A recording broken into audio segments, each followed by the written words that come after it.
Hello and welcome, guys, and here we are to read The Shadows of an Empire, Book 1 by Sparta AI 412. This is a piece of fan fiction set in the Warhammer fantasy world, and we're going to read through it. So I do hope you enjoy. I'll be doing these in 10 to 15 minute sections. We will put some video in the background so you can focus on something. However, this is designed to be an audiobook. So thank you. Sit back and relax. Act 1. A Night Out. Picking up a crossbow bolt and loading it into the wood and copper casing of a repeater magazine, Vanya Scoresdottir worked in silence within her modest room at the Hearth and Brew Inn. 3 days earlier, she'd arrived in the imperial capital of Altdorf, along with a mercenary from Kislev. They had parted ways at the city gates. Where the Kislevite went, she did not know. The engineer, on the other hand, had asked for directions to one of the city's dwarves districts. Currently now staying at the Metalschrat district, where much of Altdorf's stone and metal working industry occurs, it was nice for her to be back among her kind, and to see how the Rubdakia had carved a nice place for themselves in the heart of the empire. She had been a bit awed at first to see the imperial capital. Never had she been to a place with so many people from different cultures and races. She saw dwarfs, both from her homeland of Karaz Angkor and those who had been born and raised in the empire, rubbing shoulders with the Grombolgi. Their various nationalities of Umgai. She had even seen massive and smelly ogre mercenaries swaggering down one of the streets. Also, seen for her first time in her life, she had seen the Elgi. Of course, she would have been happy enough not to see those pointy-eared Drak fondlers. Her feelings for the city, though, had been rather marred by the filth and the stink of it, and oh did it smell. Currently wearing a simple tunic of bright red with gold trim, she sat down on a wooden chair of human craftsmanship, built for the size of dwarfs. Beside her was a table of similar design. Upon it was her iron toolbox, which contained the essential items she needed for her maintenance, repairs, and construction of new equipment. Laid out upon it was her entire array of neatly arranged explosives, her sword, a wrench, a repeater crossbow and rifle, as well as of course the respective ammunition for these two ranged weapons. Loading the last iron tip bolt into place, she sealed the magazine and went about making sure her crossbow's mechanisms were in working condition. She briefly looked to her bed. Upon it was a thick book, bound in urkhide and locked with a runic brass mechanism, her personal Damaskron. Within its fresh pages were the written records of oaths, debts, and grudges of her clan. It was the reason she had left Karaz Angkor, and in a way she was grateful to have it, for it gave her the motivation she needed to see the world outside of the mountains, and to see the places she had only ever read about.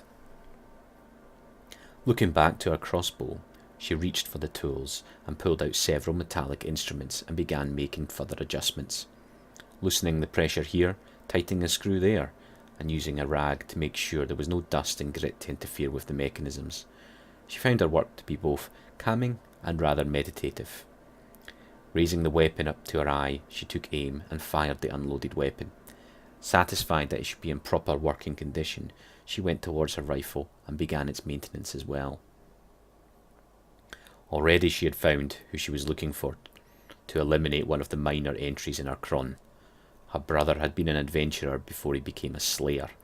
He travelled with many groups of adventurers, with the last one being mostly composed of humans. Among them was a fellow by the name of Lugo Bor, an imperial mercenary she remembered, of whom her brother had spoken well of from the letters he would often send home. She had asked around for a man by that name. It took her 2 days of inquiries among the local guardsmen and some other dwarfs until she found out where he was living. When she had found the location of Lugo's home, she did not expect it to be some rat's nest slum where she had to keep her hands on the grips of her weapons, as the local humans seemed to eye her with a predatory look. She had expected to find a tall and strong human who would be dressed in foppish ways humans often enjoyed. It turned out that he was not really quite what she had expected. She eventually found Lugo living in an overcrowded tenement where a lot of dirty-looking human children had gathered around her, and were excitedly asking her several inane questions. Vanyara was eventually directed to a rather plump, to put it politely, human woman named Gertrude, who turned out to be Lugo's wife. Gertrude had brought Vanyara to her husband, of whom she described with very colourful and creative, but none too charming series of adjectives, which would even make a Groby cry after hearing it. She found the man to be passed out drunk in a pool of his own vomit, while a number of mangy rats seemed to be wondering if they should eat him or not. After Gertrude gave him a few sharp kicks to his rather prodigious stomach and shouting some harsh insults, the man eventually got up groaning and clearly very hungover. Time had not been kind to her brother's former companion, for he was an obese and slightly hunchbacked man with a lot of missing teeth, cauliflower ears, balding and greasy grey hair around the sides, a glass right eye which looked cracked, and his beard was something even a Wanaz would balk at. He was even missing his left hand, which had been replaced by a rusty hook, like in the stories she had read about the pirates. The man Vanya looked rather confused, a stupid look before his wife upended a flimsy wooden pail of filthy cold water over his head. The two humans quickly began arguing before Vanya had been forced politely to cough and remind them of her presence. When the two stopped arguing, the wife let them be, and Vanya had explained her quest to Lugo.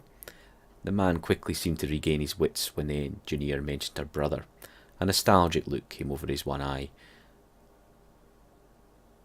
According to Lugo, it had been over 12 years since he had last seen Forry. He became genuinely saddened when Vanya told him of his brother's recent passing. He seemed surprised when Vanya mentioned that her brother owed him a debt of 10 gold crowns from a bet they had once taken. According to Lugo, it was a drunken bet over who could kill more goblins when they were adventuring Hochland. They had even had to fight said goblins while drunk. The man then spoke to her in a surprisingly solemn manner that if she wanted to repay him, she could do so by helping him with his work as a sewerjack. He even promised that he would consider the debt repaid if she helped him with some business he had to take care of down in the sewers. Of course, she had been wary at first and asked if it was anything illegal, and Lugo seemed honest about whatever it was needed. It was not of an illegal nature, but there was something about it which just did not seem right. After setting an appointment and a meeting time, Vanya agreed to meet the man the following day at the Street of 100 Taverns. After performing some maintenance upon her rifle, she began taking stock of her explosives. She had 4 fire bombs, 5 explosive bombs, 2 canisters which contained alchemical acids. She also had a new one which she wanted to try out. This particular explosive device was partly coated in a gooey adhesive that should be able to stick to a target. She would throw it at, and after 3 seconds it would explode and shower the poor bastard and any nearby foe with a hail of razor-sharp metal shards. Looking to her sword with its bronze hilt and ancestor face upon the guard, she began polishing it with a rag. She would do the same with her heavy wrench, which worked as well as a mace, and then she would clean her chainmail armour. When her equipment was all cleaned, she then took stock of how much powder and shot she still had for her rifle. Deciding that perhaps she should stop by and purchase some more later or tomorrow at a shop called Hargrim's Thunderings Fronds, she went about gearing herself up for tonight. Tying her shoulder-length auburn hair with a cord, she slowly began to form it into a single plait behind her head. She then began equipping herself in an almost ritualistic fashion. First was her chainmail armour, which was worn under a tunic, then her orchide boots and gloves. She then attached her now sheathed sword to her belt on her right hip and her wrench on her left. She took 3 of the incendiary bombs, which she also attached to her belt, and finally her cloak. The sticky bomb would have to wait for another day. After fastening her stone grey cloak and picking up her quarrels of crossbow bolts, she knew that she had an appointment to make.